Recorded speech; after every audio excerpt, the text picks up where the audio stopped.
second chance in the game.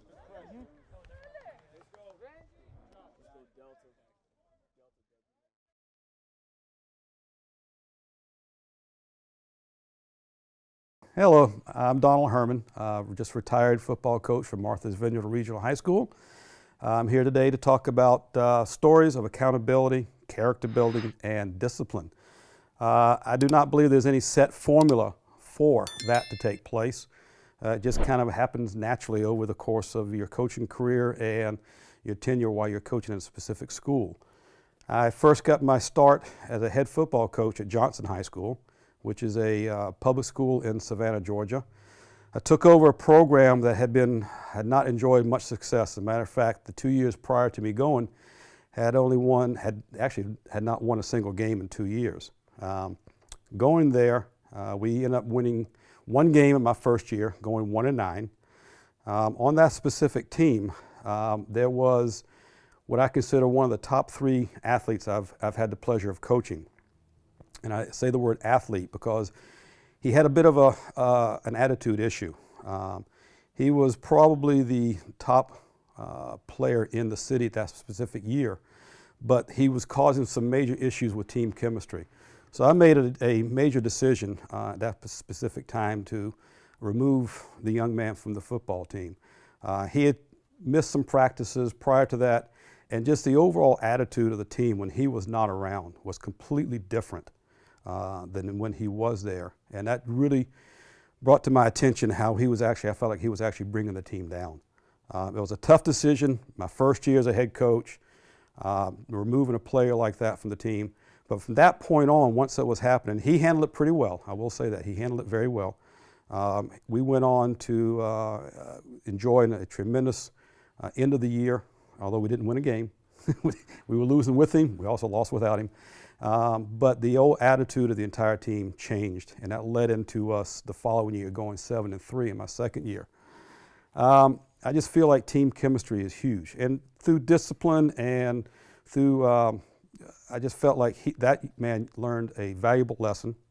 I know the players on the team learned a lesson. They realized that I was not going to sacrifice the team for the benefit of one individual, but I was more concerned about the entire team.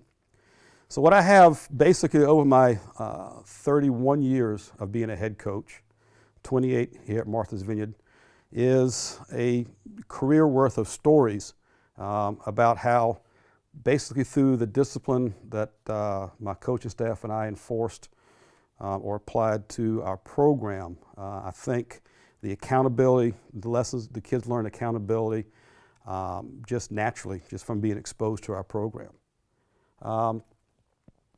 What we have, back in 1991, back it up, in 1990, we finished 4-6 here.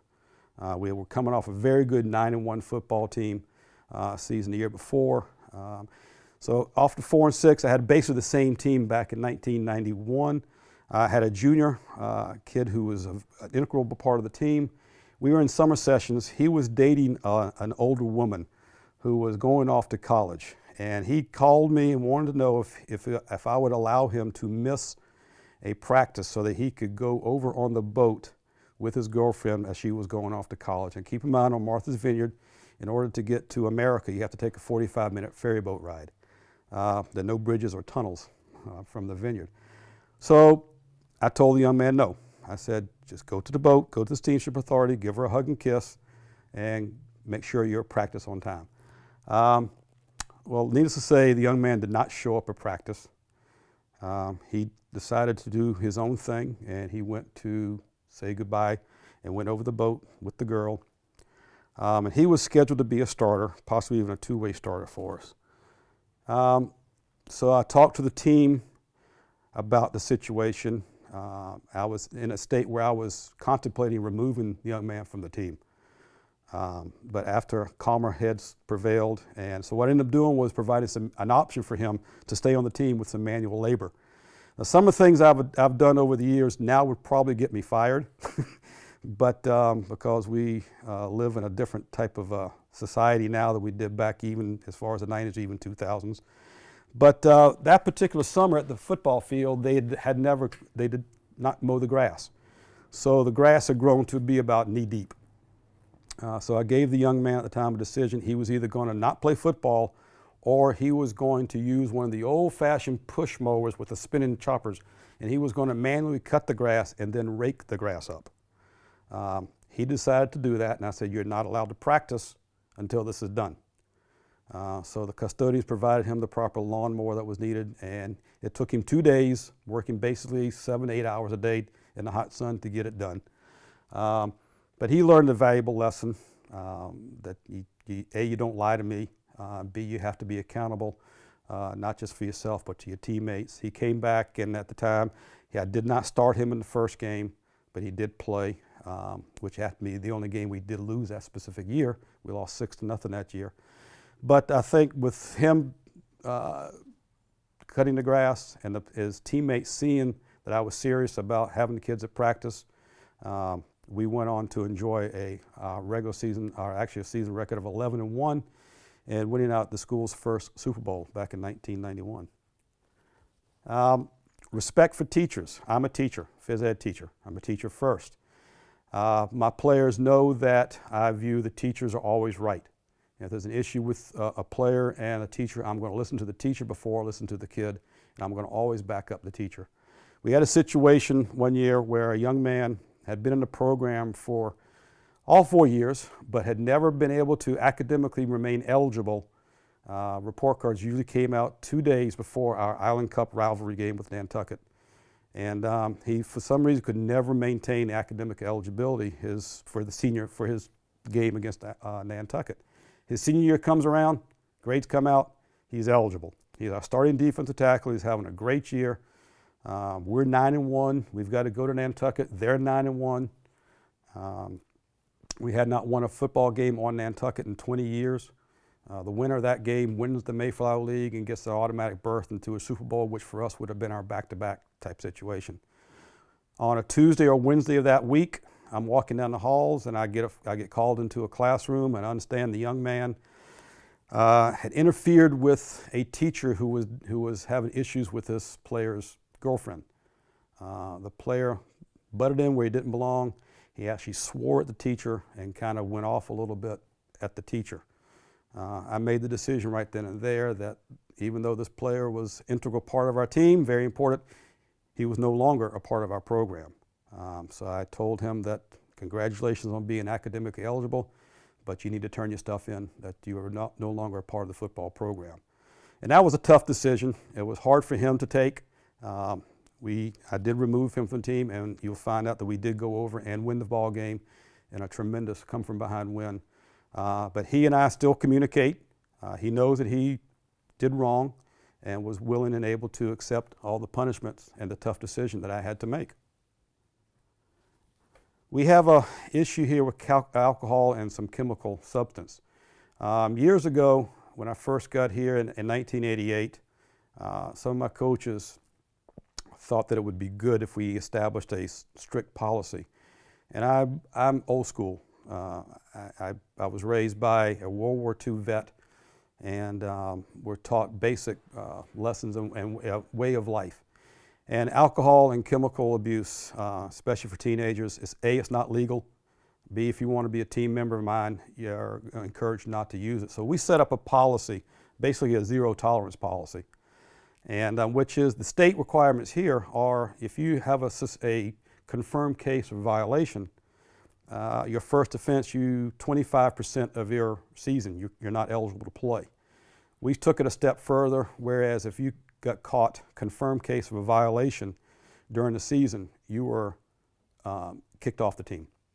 And I have had kids over the years that have done that, and they're the ones that come back to me and tell me that they messed up. And I always tell them, so what's our policy? We have a contract that the players and their parents sign each year.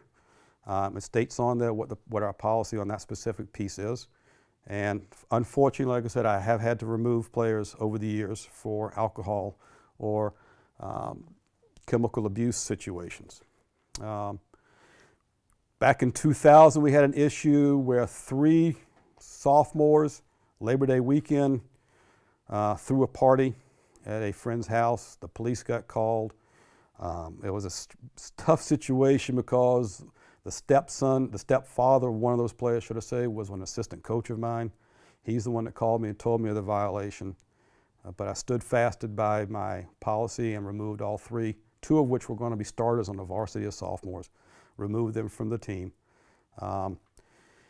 And over the course of that year, one of the parents took exception to that rule, thought I was ruining the kid's life, and really kind of raked me through the coals, so to speak, in the news, in the press, on the papers. And I never responded to him locally or in public. I steadfast to my convictions.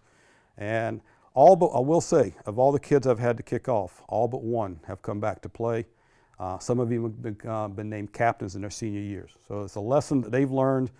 And the contract is more or less, do I think because they sign a contract or a piece of paper they're not going to drink, they're not going to smoke pot or no.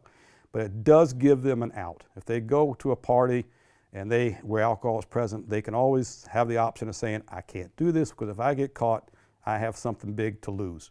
So it gives them an out, gives them a way of escaping some peer pressure situations that they normally would be under.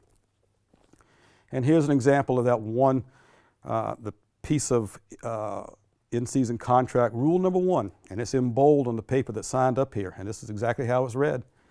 For the safety of players and teammates, there is to be absolutely no drinking of alcohol, smoking, or other use of illegal substances. And the school has a student handbook, it has their chemical health policy in it. And back in 2000, this last line here, head coach determines playing time. So what we ended up doing in 2000 after that, those kids, it was a big discussion on the island how to handle this policy because I was the only coach at the time that believed in zero tolerance. So what we ended up doing, because they felt like to kick a kid off the team, to take away that structure and that family situation may not be the best situation for that individual. So what I ended up doing was, okay, head coach determines playing time. And I had someone ask me, what does that mean? I said, head coach determines playing time. So if a kid violates that policy, now they are allowed to stay on the team, they're allowed to practice, they travel to games, but they do not dress. And they are told, your playing time is over this year, but you are allowed to stay on the team, stay a part of the family, stay a part of the organization in hopes that your following year, you're ready to play and have learned and grown from this. And fortunately for me, I never had to kick a senior off for violating that particular policy. Then, this is kind of funny. This is another one of those situations where I probably would be fired if I did this again. Another situation back in '95, we had 3 kids that coming off a tough loss, and we were having a rough year. They got in trouble with school. They got into 2 of the kids got in a fight with each other in a class. They were just acting foolish. So once again, I wanted to make a point. I had a young team, and I wanted to make a time for a lesson here. We do what's called the terrible 20s. Whenever we lose a game, especially if we lose a game we don't play well. And I'll explain terrible 20s a little bit later. But what I did, I took a little spin off of this, and I had those 3 young men the next time at practice. While their teammates were to run the terrible 20s, I brought 3 lounge chairs and 3 cans of soda to the field. And those 3 kids were to sit in the lounge chairs and drink their soda while their teammates ran. And I told the kids, if the more fun you make of your teammates, the less they have to run. Now, of course, I didn't tell the rest of the team what was going on.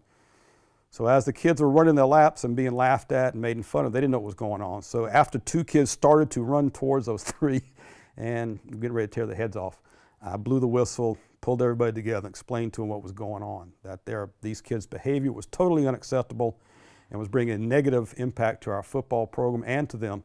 And I just wanted to make a point of emphasis that, no, you are part of this program 24/7. Everything you do reflects upon everyone else.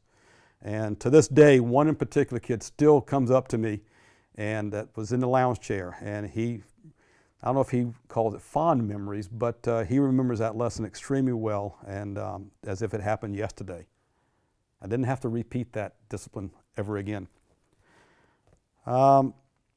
We had a kid, a phenomenal athlete.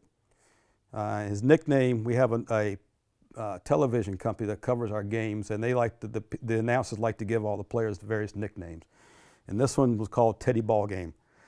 And Teddy was a phenomenal athlete, grew up playing football from day one when he was little, and you could tell he had a lot of experience, but he was also kind of a wild one. He didn't like to adhere to rules. He liked to do his own little thing. And I came close to not allowing him to play his senior year. As a matter of fact, I had talks with him and his parents, as well as another player and their parents, about if this kid screws up, I'm giving him an ultimatum. I even had him sign an out-of-season contract that if he screws up one more time during the school year, he's not allowed to play football in his senior year. So they took that to heart. And I just remember one time Teddy was walking out of a classroom, didn't know I was around the corner, and a girl was talking to him about a party coming up that weekend. And Teddy's comment was, for the next 3 months, I have to be on good behavior. I cannot screw up or I'm off the football team. And that to me that was a big moment for Teddy. That showed he was a senior. He ended up being a tremendous leader, had a great year for us. As a matter of fact, he was named as a league all-star. But just that growth from his junior to senior year to realize I can't screw up. If I do, something big is going to be taken from me. And that particular year, his senior year, you see a picture of him here. They're coming off the boat from winning our fourth Super Bowl championship. We went undefeated that year, 11-0, and Teddy was a major, major player in that. I'm just glad he learned his lesson. I mentioned earlier about terrible 20s. Basically what that is we line up, we split the team into 2 groups on each goal line. At one end of the field, they start off with 20 push-ups. On the other end of the field, they start off with 20 sit-ups. To a coach's cadence, they all do it together. Then they sprint the 100 yards. And the group that did the push-ups does 19 sit-ups. The group that did 20 sit-ups does 19 push-ups. And you go back and forth, working your way all the way down to 0. And that ends up being quite a bit for them. We were doing that quite frequently. And then at some point during the mid-90s or so, I realized what was happening when we have our away games, that there would be players, JV players, who would all of a sudden not show up in uniform to be on the sidelines. And it was because a varsity player had forgotten a piece of equipment or a uniform, so they took it from a JV player, unbeknownst to me.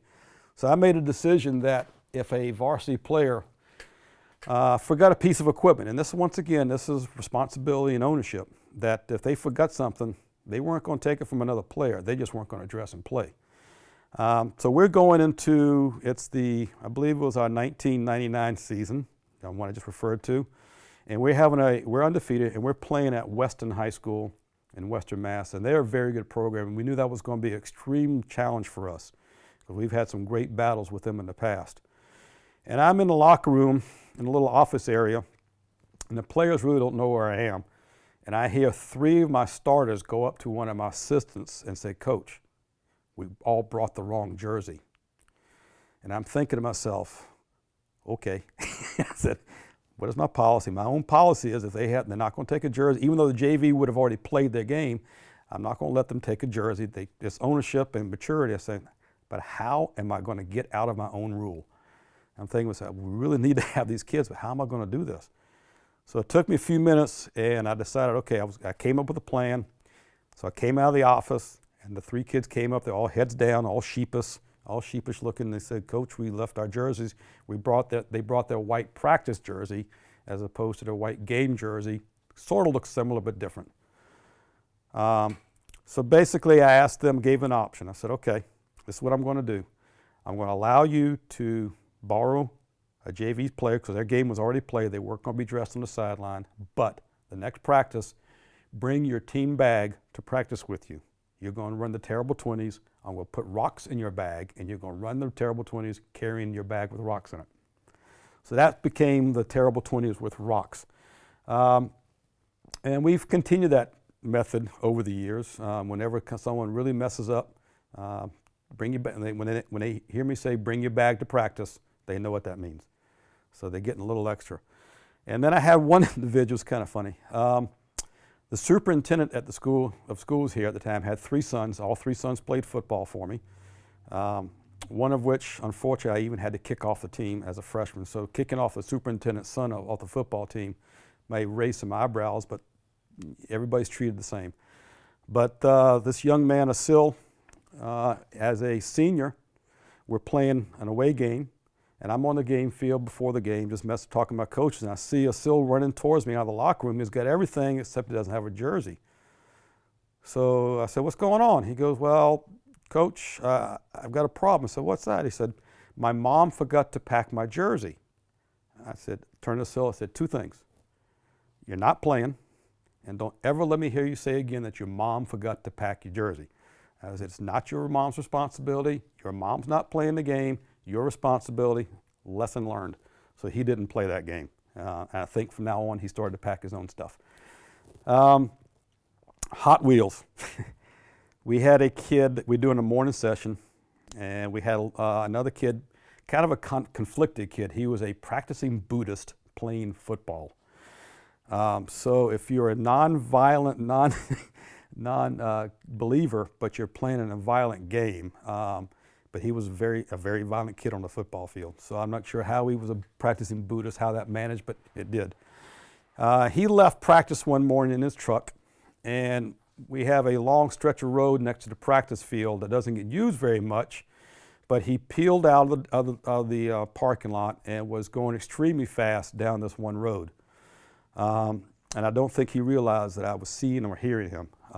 So I made a decision, next time I saw Andrew, bring your bag to practice. And as I was getting ready to leave, all of a sudden I look up and there's the truck coming back to school. We also have a policy, if you leave any of your equipment out of your locker, in the locker room, and I pick it up, you have to run to get your stuff back. He realized he left his helmet out of the locker room. So on his way back to pick his helmet up, I said, when you go in to put your helmet away, grab your bag, meet me at the practice field. So he ended up coming, he knew what was happening. He did he asked me why. I said, because you don't know how to drive. I'm going to give you a lesson in driving. So he learned from doing the terrible 20s that he had to drive much slower. All these things I'm talking about aren't, like I said, there's not one specific formula for accountability, but when these kids learn lessons, the actual idea is to make them think about what their options are. And if I choose the wrong option, there's a punishment that's going to be involved with this. I talked earlier about these basic removal or suspensions from kids, and these are some of the examples. We had one here on a Halloween. On Martha's Vineyard, there's a strange tradition on Halloween that kids go to the town. There are 6 towns on the island, but in one town in particular on Halloween, Vineyard Haven, kids like to flock to there and they throw eggs at people. I don't know where the tradition came from, but it's kind of a ridiculous situation. So we had Halloween happening and we had a game coming up the next day. So I told the team, if anybody messes up on Halloween, your season is over. So it got wind to me the next day that one of my players actually got arrested for paintballing young kids. He wasn't throwing eggs, but he was paintballing kids in trick-or-treating and Halloween. Once again, he was a junior, a two-way starter. This specific time, he was removed from the football team for that act. We had another situation, another set of triples, Three Stooges. 3 kids were clocked. On Martha's Vineyard, there are no traffic lights, the stop signs or rotaries. So going fast on Martha's Vineyard, I think the highest speed limit is 45, either 40 or 45. There was one state trooper who clocked a car with 3 football players at over 100 miles an hour. And while in pursuit of this car, the state trooper noticed the beer being thrown out the driver's side windows of the car, not the passenger side. So not only were they drinking and speeding, but they were throwing the beer into oncoming traffic or into those specific lanes. They got pulled over, it got back to me. It was a situation where those 3 kids were suspended from the team. We had 3 games left that season. They decided they wanted to stay part of it. They practiced. 2 were starters, 1 was an integral substitute. Fortunately for us, we were able to win all 3 of those games. And I will say, what's really helped in the long run with all these suspensions and kids being kicked off the team is we've been able to enjoy success, even though these kids have been removed. So it made them feel like, hey, these guys are able to do it without me. I still want to be a part of something big. So it's an important lesson down the road. Family legacies, accountability, there's some big names on Martha's Vineyard. They're athletic names: Arujos, Gonzalves, McCarthy's. The football field, the Dan McCarthy Field, was named after one of the longtime teachers and coaches here, whose sons and grandsons all played here, football here over the years. Back in 2010, we had the fortune to have the initial 50-year team come back. And it was the night before the Nantucket game, which is our big island rivalry. And here's a picture on the PowerPoint here of the cheerleaders, some of the cheerleaders and some of the football players who have kids that have gone on to play, that I've had the fortune to coach. One of the people that you cannot see is Mike McCarthy, who was in the slide before. He was actually the water boy for this team back in 1960. Went on to be a football player here, played at UConn, came back, was an athletic director, phys ed teacher, and now was the head of guidance. But a legacy for the families. And when I say accountability, I'm referring to the legacy.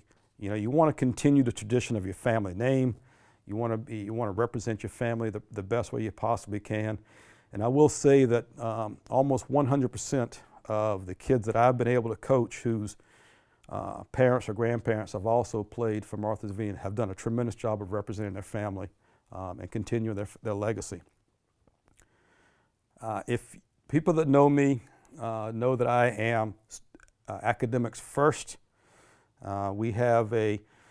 Years ago, the school decided to raise its academic eligibility requirements. They have to maintain a C average in order, not in every class, but an overall C average, 70 grade point average, in order to be eligible for any extracurricular activities. At first, when the principal told me he was going to do this, I went and kind of argued because I felt like there would be some kids who athletics was the reason they were in school. They survived. They were not going to go on to college. That their biggest time, unfortunately, was going to be through the athletic program. So by making it tougher academically and possibly taking the athletics away was really going to hinder and hurt these kids. But after it did get approved and it went through, I found out that, and really took it to heart, that even with my own 3 kids, that yes, I mean, they can do it. The kids were allowed to, if a kid had to come late to practice, for example, because had to retake a test or he had to do makeup work, was I going to punish the kid for that? No. All he had to do, and the parents knew this, all he had to do was bring me a piece of paper, a pass from that teacher. Johnny was with me doing social studies until 3:15. He gets out there 3:20, 3:25, no problem.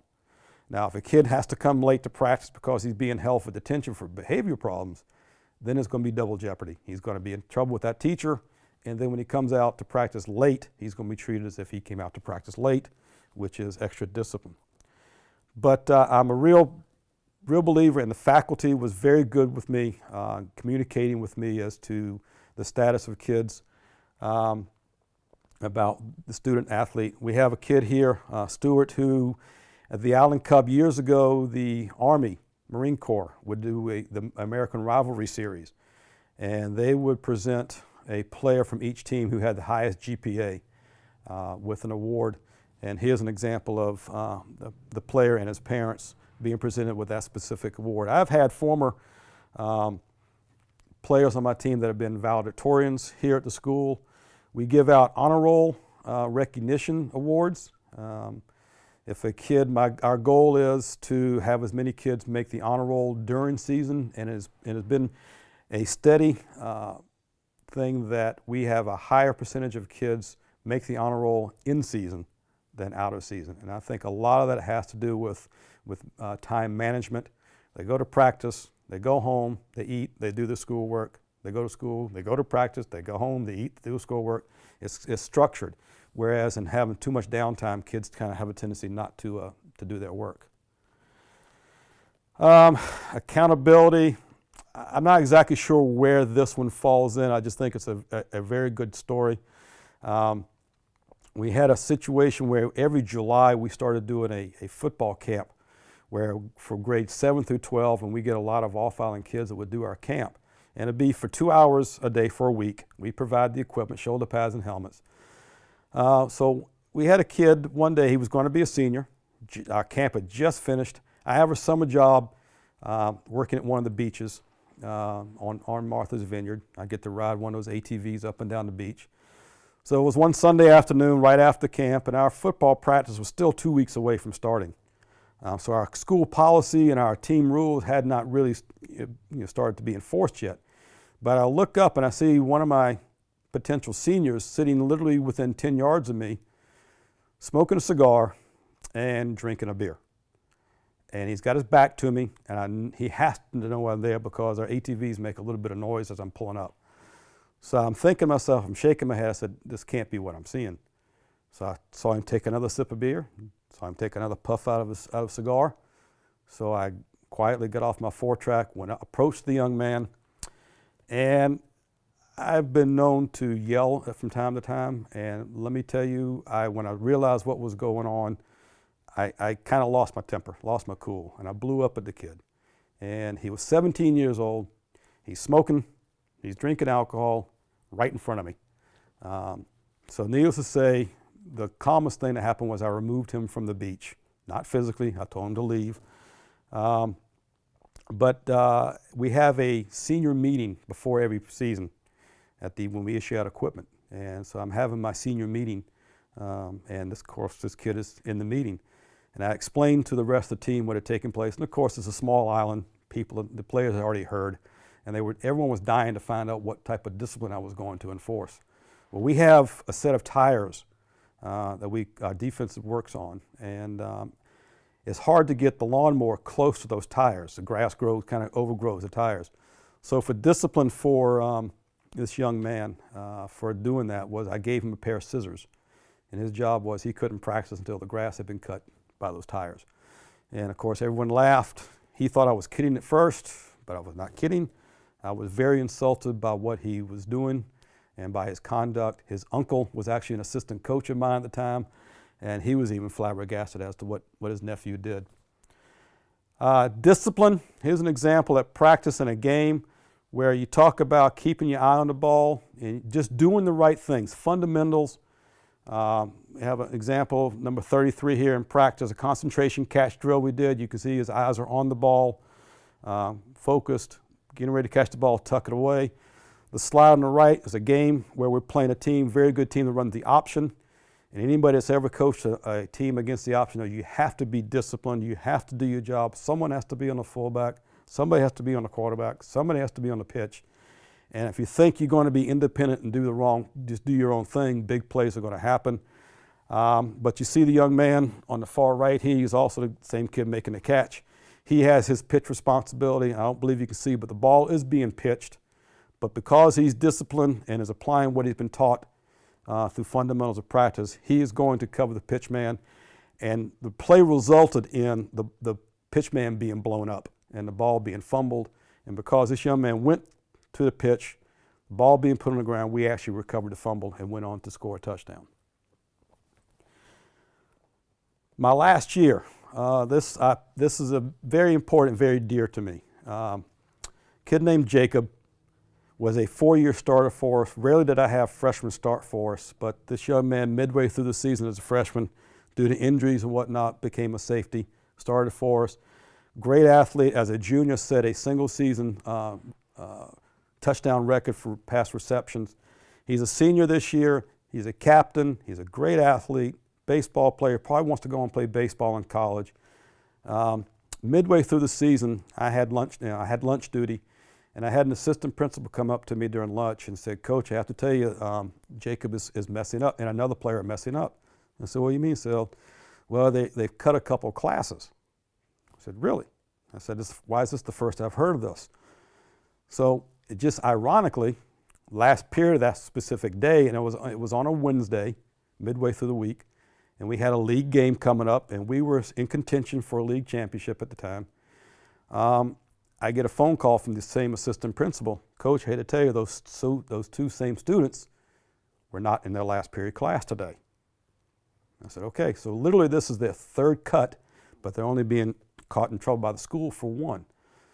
So like I said, this kid, one of them was a captain. So when on a Wednesday, our routine was School gets out at 2:05. We would go practice under the lights, so the kids would have to come back to school, or we wouldn't start practice until 3:30, and we would always go into the film session. We'd go look at the film from the previous week at 3:30 for 45 minutes or so, and then we have a regular routine where some group would have to go out and do a conditioning circuit at 5, which I'll cover later. And anyway, so Jacob was first to show back up at 3:30, and I am not happy. And I'm thinking about what I'm going to do, and I've made my decision. I called him into my office, and I said, "How was your last period class today?" And he had his head down, and he said, "I wasn't there." I said, "I know you weren't there. Where were you?" He said, "I went home to wash my clothes for practice." I said, "Bad excuse." I said, "So this is what's going to happen." He's a two-way starter. He's a captain. I said, "You're not playing this weekend. As a matter of fact, you're not even going to the game. It was an away game." I said, "I'm going to take your stripe off your helmet." They have an award that goes Purple Pride Club, which I'll come to. I said, "I'm removing your stripe." And later on that night, I decided, you know what? This is not behavior for a captain. So I removed him as a captain. And his parents were a little upset with that, but I said, this is not conduct that I want from a captain. And the other kid was also a starter, but he wasn't a captain. The same thing applied to him. Removed his stripe. He wasn't going to travel.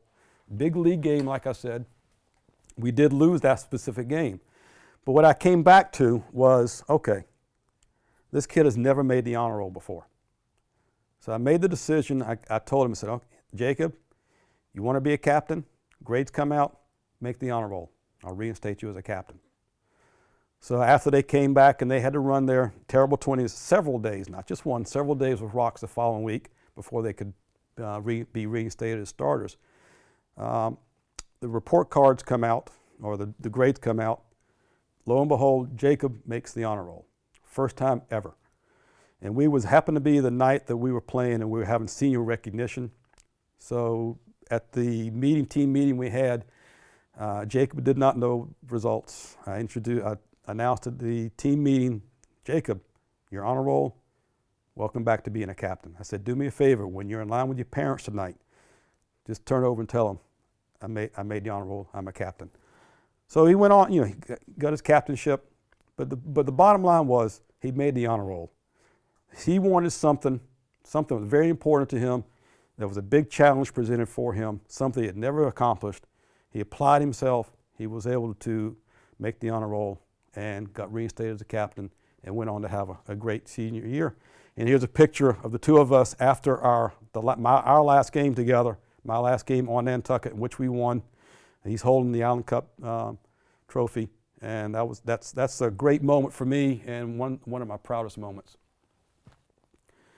Bottom line, as far as accountability, character, I think if you give the kid structure, if you're consistent with your discipline and your approach with kids, if you treat the third string as evenly as you do the first string, and the kids realize that you're consistent and you're honest, they'll play their hearts out for you.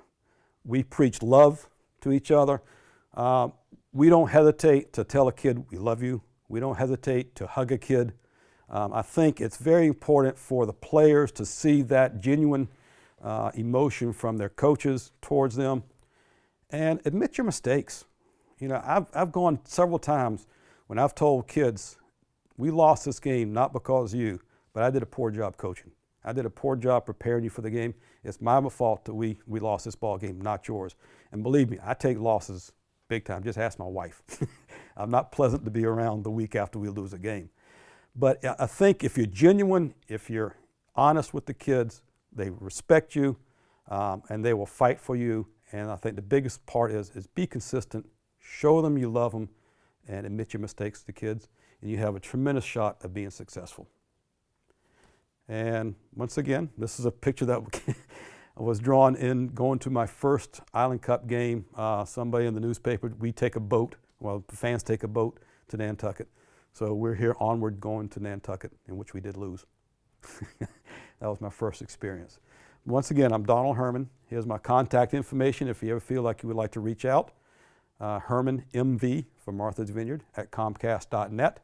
Feel free to contact me on my cell phone, 774-563-8944. Thank you and good luck.